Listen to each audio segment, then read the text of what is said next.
Welcome to Single Parent Success Stories, a podcast designed to inspire single parents. Here you'll find resources from self-care to finances to parenting and everything in between.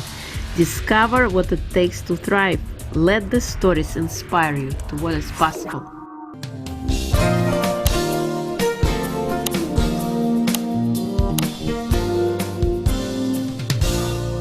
Hello and welcome to Single Parent Success Stories. Today's guest is Ksenia Turkova. She is joining us from Rockville, Maryland. She is a single mom past single mom of one 12-year-old boy. She's a journalist, a TV host. She worked in Russia, Ukraine, and US. She is also a linguist. She has a PhD in philology and a teacher. She teaches Russian language and literature at one of the Russian weekend schools in DC area. Welcome, Ksenia. It is a pleasure to have you. Thank you so much for inviting me. Yes, and I know we met with you about 2.5 years ago when this podcast was starting, so it is a pleasure to have you. So please share your story with us. How did you become a single mom? Now I'm not a single mom anymore. Disclaimer right away, because I got married a year ago, but I was a single parent for 9 years, and I was a single parent in different countries because I moved to 2 different countries, and I probably will talk about it more. So I became a single parent in 2012 when I got divorced with my first husband, and I had a very good marriage. Actually, my first marriage was very good. I can't say anything bad about it. I didn't have any like bad experience, but sometimes things happen, and it happened that my husband fell in love with someone else, and he left us. It was very difficult for me emotionally that period of time, because it was unexpected, and again, as I said, our relationship was good, but that happened very like abrupt, I would say. That's why it was difficult for me to go through that. And one more thing that is very important to talk about: our son is adopted because as a couple we had certain medical problems, and we decided to adopt a kid. So we adopted a son in Russia. He was only 4 months. When we met him first, he was only 2.5 months, and he was adopted when he was 4 months. So for me, it was I would say like double tragedy, because I was thinking about my son who was left by his family first time, and then the second time. Maybe left, it's not a correct word, because we are in a good relationship now with my ex-husband. We are friends, and he was always supporting me and my son, and we kept good relationship. But however, for our son, it was difficult. He was very small. He was like 2.5 when the divorce happened. Although he felt everything, he is very, very sensitive. I think because of his biography, because of his personal story of adoption. And kids like that, they're like sensors. They feel it. And when father is very involved into family life, and he spends a lot of time with you, and then the next time he is not at home, the kid is wondering what happened. And we got to the point that he actually got seriously sick, because he was worried, overwhelmed by what was going on. And of course, he felt my emotional state at that time. So that's how I became a single parent, and I never planned to become a single parent. I always thought I was a very, very family-oriented person. But when I got divorced, my first thought was, I don't know why and where did I get that thought. But I do remember that moment when we were sitting on the couch in our living room with my son, and I said, I want to go to another country. I don't know why I had it in my head, because I was not planning it before, but I said it out loud, and in several months I got a job offer from Ukraine. It was in 2013. Almost 10 years ago already. So I immediately agreed to that, and I moved to Ukraine only for 1 year at that time to start a new radio. I was invited as a radio host and as a media trainer. I agreed. We moved to Kyiv, but then the revolution happened, and all the events, Crimea and war in Donbass, and I decided to stay in Ukraine. I loved my job, and I fell in love with that country, and so I just decided to stay. And we stayed for 4 years, and for 4 years I was a single parent in Ukraine.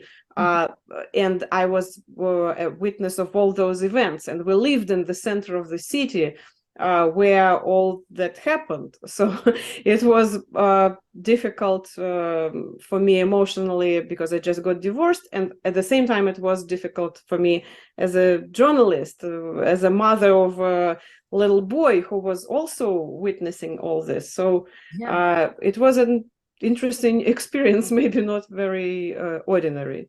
Right. But I think, I call it, you wanted to start a new life. That's why like I want to leave, because I don't want to be here anymore. I want to, the walls have memories and all the furniture, and I want to start my life anew. And I guess that's why you chose to. Probably, although I liked my job in Russia at that time.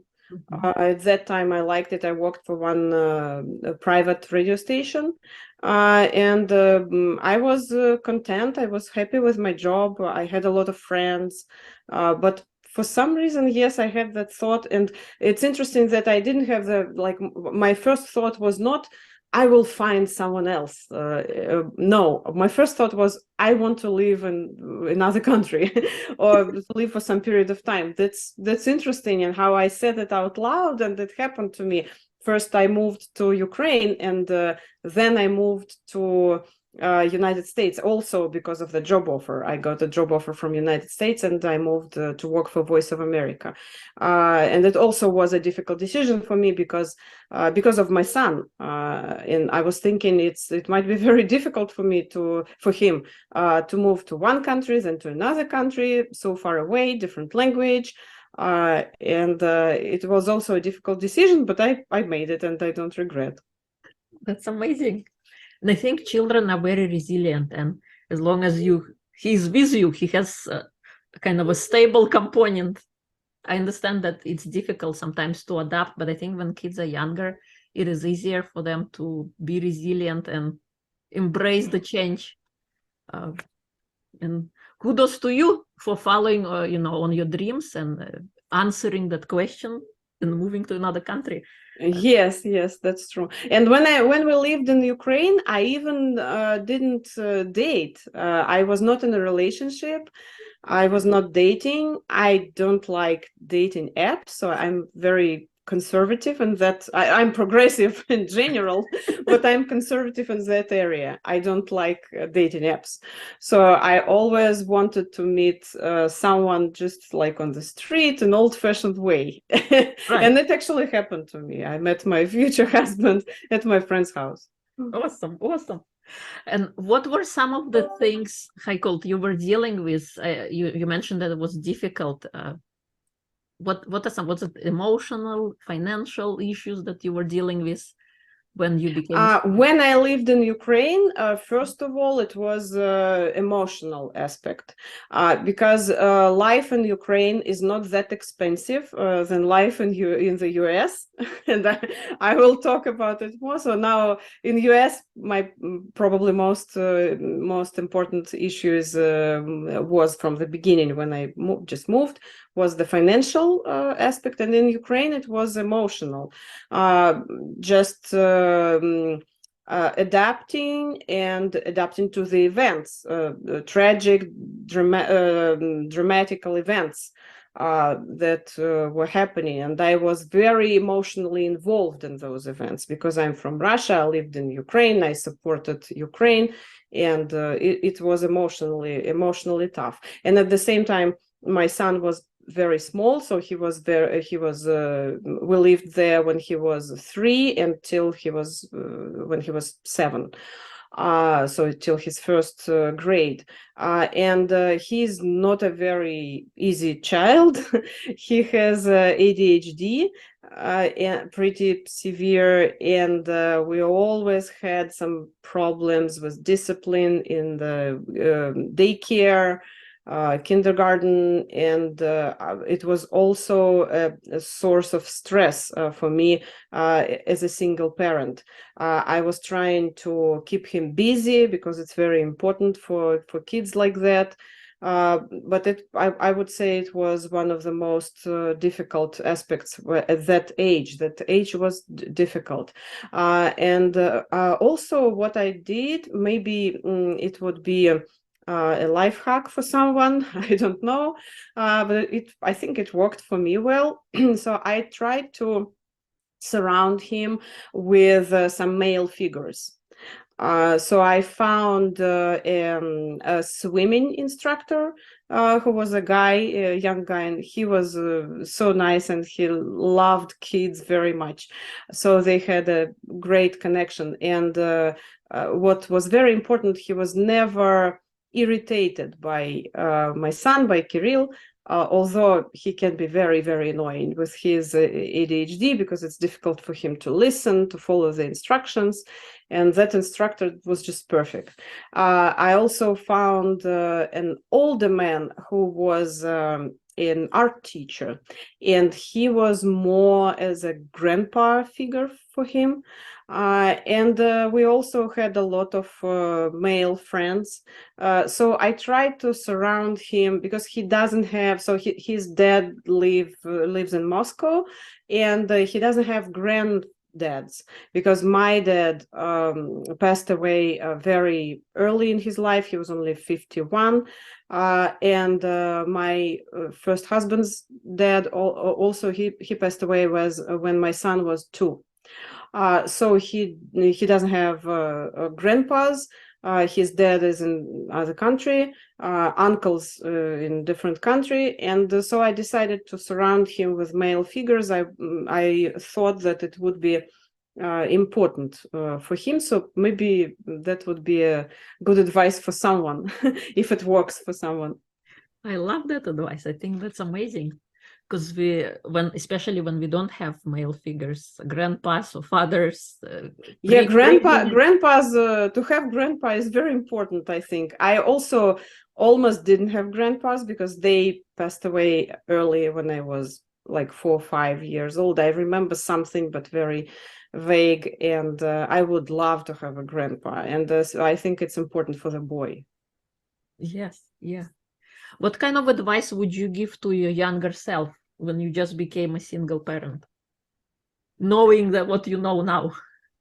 I think I worried maybe too much. So I stressed myself out because of things that are not that important.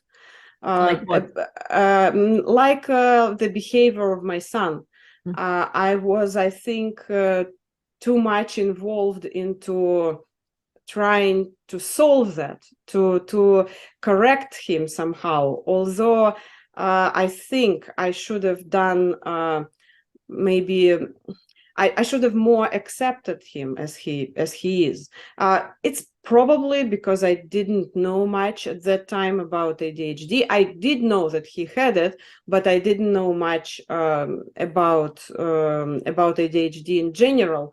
And only when I think only when I moved to the US, where it's a very common thing, I started to realize that probably my approach should have been a little different. I was just stressing myself out because of that. So maybe I would give that advice, like to read more about that and to take care of your emotional state more. Although I did take care, I was in therapy when I lived in Kiev, and it supported me a lot. I think it's important. That's one more advice I think I could give, that in my opinion, again, maybe it doesn't work for everybody, but for some people, maybe it will work.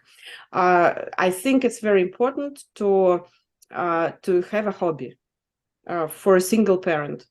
And before I became a single parent, I had some hobbies, but they were not very, I don't know how to say, like articulated. For example, I play classical guitar, but I finished a musical school in Russia when I was like 15, 16, and I'm a good player, but I didn't, I was not into that hobby. So I could probably like play here and there a little bit. I don't sing, but I play.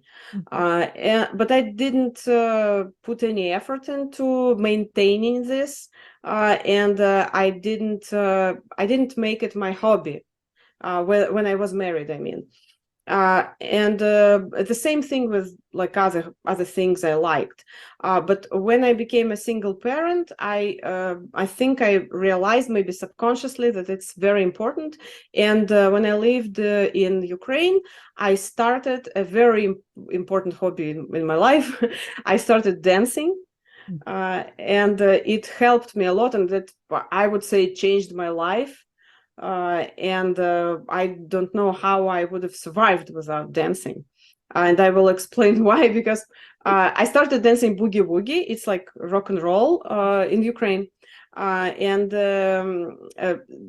boogie woogie is a swing dance. It's a dance from a swing family. Of dancers. So the swing dancing community in different countries, in Europe, in the US, in Russia, in Ukraine, is a very strong community. They always help each other. It's a very, very unique community.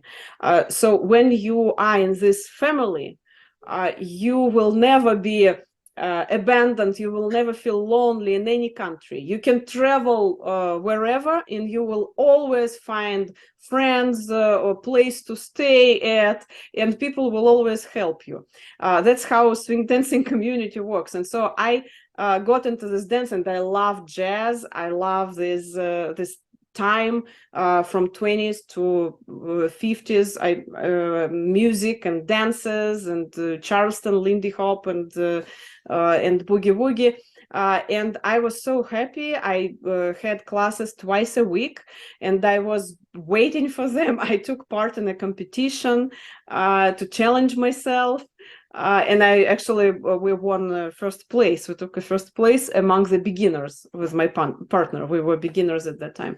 And when I moved to US, the first thing I did before even finding the apartment to live, I found a church, and I found the swing dancing community. So I do remember when I just moved, maybe the next day, I Googled, I found Gotta Swing. It's the biggest swing dancing community here. And I just wrote an email to them saying, "Hi, I'm Ksenia. I just moved from Ukraine, and I'm looking for the dance events and for friends." And they say, "Ksenia, we have an event this Saturday. Please come and join us." And so that's how I got into this swing dancing family. And they also helped me a lot. I found a lot of friends, and I got my car, my first car in the US here, because my swing dancing friend was selling that car.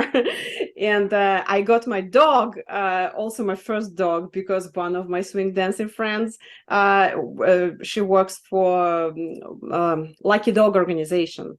And so we adopted a dog through Lucky Dog organization from the shelter. And a lot of little things like that. And I do remember I had a year when I felt lonely, and it was Thanksgiving, and they invited me to join the dinner with some members of our dance community, and I felt like in a family. So it's a hobby that gave me a lot. And also I started playing guitar. Here I found a group of people during pandemic. That was because of pandemic. We joined and united, and we decided to play guitar together, the girls group.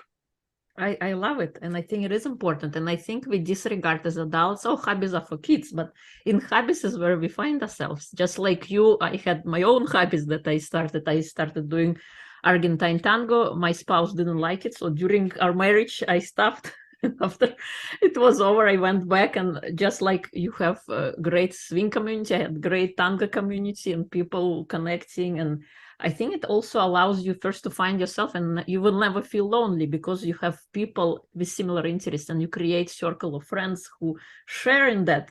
I started singing. I was able to find people in that regard as well, and painting. And I don't know, I think they have paint and sip events I used to do, and find people. Sure. And also with dancing, I think what is very important that dancing give you this so it can compensate the lack of hugs and touches, because when you are not in a relationship, but you still want that some kind of physical connection, like to hold someone's hand or to hug a person, and dancing gives you that.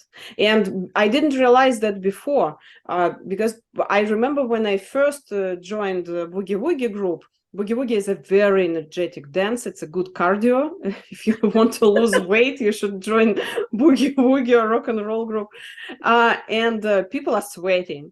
And when I first came to this group, I was a little bit concerned, like, how can I touch all those different people? But then some acceptance came to me. I realized that I accept different people with different bodies. I don't care that they are sweating, and it gives me a lot. It gives me a lot of energy, those touches and hugs and music. Yes, I think you bring an important point, that it's you can find this, that you don't feel lonely, and you have that physical connection with different people. What kind of advice would you give to your younger self? I think we talked about that already. Yes, I would probably say that don't stress too much. Stay calm, read more about the problem you don't know enough about, maybe, and just don't stress too much. Take care of yourself and chill and chill out. All right. Because I was too stressed and too tense, I think. Are you relaxed now? Much more relaxed. That I still have this issue because I'm that kind of person, I think. Okay. But I'm working on it, and I'm much more chill than I was before. All right. What do you think is the most important trait to instill in a child? I'm sorry, can you repeat the question, please? The most important trait to instill in a child, so like kindness or confidence or believe in yourself, or I don't know, what do you think? Oh, believe in yourself is very important. I think the ability to be happy. I want my child to be happy most of all. I don't want to push him to some achievements, like I want only good grades, and I want him to go to certain college, and maybe he won't go to college at all because he is now thinking about it, and he is interested in starting like having a job right after school. Maybe he will change his opinion because he's only 12, and they change their opinions in that age. But I'm ready to support him in whatever he decides. Of course, I try to like to direct him in a soft way, to describe different options he will have in life, to show him the advantages and disadvantages of those options. But at the same time, most of all, I want him to be content with himself, to understand that he is unique, he is a person that should be respected, and I want him to be happy most of all. Yes. Yeah. Thank you. What is your personal superpower? I think I'm very optimistic, and I would say maybe 3 superpowers. Being optimistic. Okay. I'm very good at networking, and it helps me, and it helped me a lot as a single parent. And that probably would be a good advice for someone. Maybe it's not a very good advice for very shy people, but if you are not very shy, do networking. It will help you, and try to make friends and acquaintances. And the third one, time management. I think I'm very good at time management. My husband now says that I've never seen a person who can like profit even on even if they have 5 minutes of free time. I think So, this is a true superpower you have on your hands. So I think those 3 things help me a lot. But maybe most of all, being optimistic and believing that everything will be fine. That's a very important belief. In the world we live in, if you just watch the news. Sometimes it's very hard to believe in that, yes. What is the smallest thing you've done that had the biggest impact in your life so far? The smallest thing, it's difficult to say. That maybe I don't see those things as smallest things. The first thing that comes into my mind is dancing, but it's not a small thing. Because I was looking for some new hobby. I was going through some period of time when I was very stressed because of being busy and because of the events in Ukraine at that time. And I was super busy and I was tired, and I was looking for something that can distract me from that. And just my friend took me to a boogie woogie class, and maybe it was because at that time it was small. I just went with my friends somewhere, but it was a big change. Yeah, it doesn't have to be huge. It's actually those micro things that happen in a life that then become bigger things. Is there anything I haven't asked that you would like to share?